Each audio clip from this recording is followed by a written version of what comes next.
Okay, so we were on live stream today on Gasm, and we were showing how we went from a pigtail plugged into the wall, coming over to a 12 volt power supply with, I believe, 7 amps or plenty of amps to run a motor, essentially.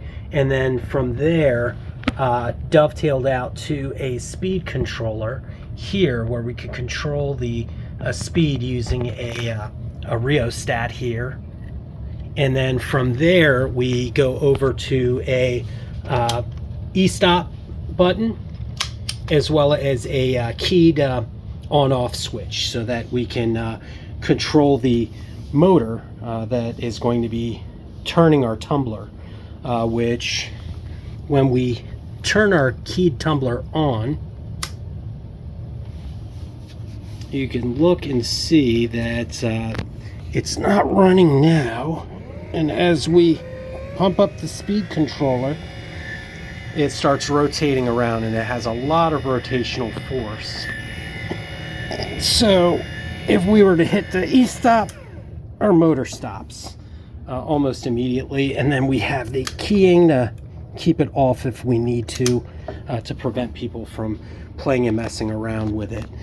The way in which this activates is the center pin of the motor here and the actuating arm are about 50 millimeters apart there, and that actuating arm is going to fit into a 5-gallon bucket in the back, and we can use the molded center to the center of a grommet that we place into the bucket, rubber grommet, which is placed 50 millimeters away from that center, as the rotating force where this little grommet just punches in there with the wires out of the way, and it's nicely centered, and it rotates this bucket around. This bucket is going to end up sitting inside of a modular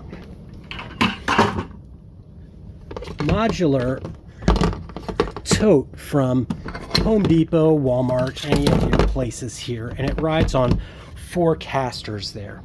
And these casters allow the bucket with the handle removed to rotate freely back and forth, with the motor and all of the components back here keeping it engaged and pushed and rotating using the little grommet hole and the actuator arm on the motor.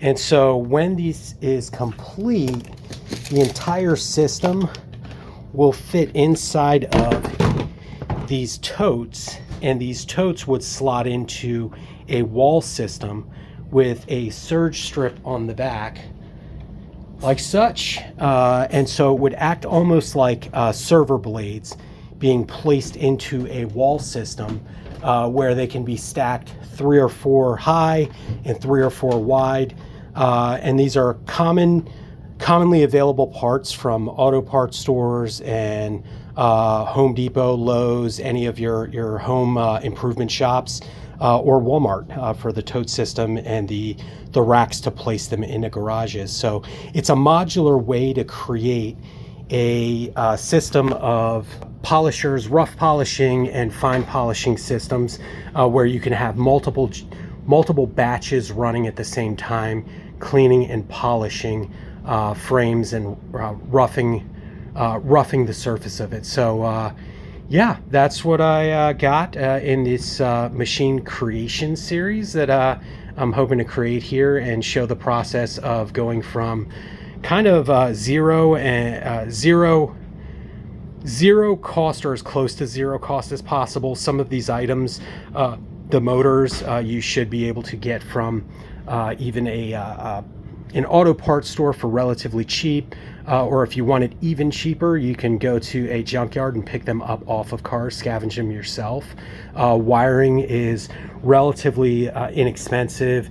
The power supplies, you could actually pull a 12 volt power supply for many old laptops, or even old equipment that you might have lying around.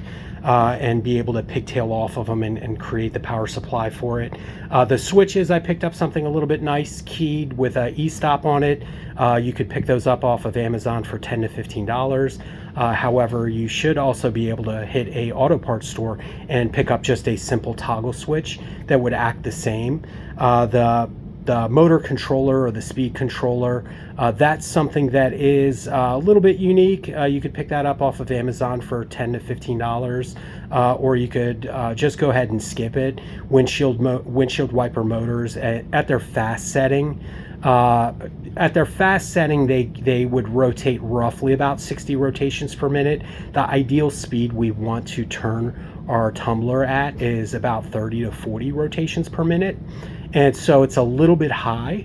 However, there are multiple settings. So if you play with the pinning and how you're connecting your power to that motor, windshield wiper motors also have slow settings. So you might find one that's close to. In my case, I always use the higher one and use a speed controller, just because I could boost up the power from the power supply to a little bit over 12.5 to 13 is within spec for the motor, and it allows me to use the speed controller to control that extra volt, 1 to 2 volts, that gives it that additional boost and that additional torque needed. And so as you're loading your material into it and as the bucket gets a little bit heavier, although we're reducing the the gravitational vector force, which means that we can get away with using a lower powered motor, something with less torque, and still be able to get the same amount of oomph and quality we need out of it. That having that additional kind of torque there just allows the motor to run a little bit more efficiently. You want to be at roughly about 80% of your motor's curve, and so I'd rather have the voltage up just a little bit and the speed down just a little bit, so that I'm right in that sweet spot of torque and speed. So yeah, that's the series we got here, and that's how you make a tumbler for sub $100. Thanks a lot. Bye.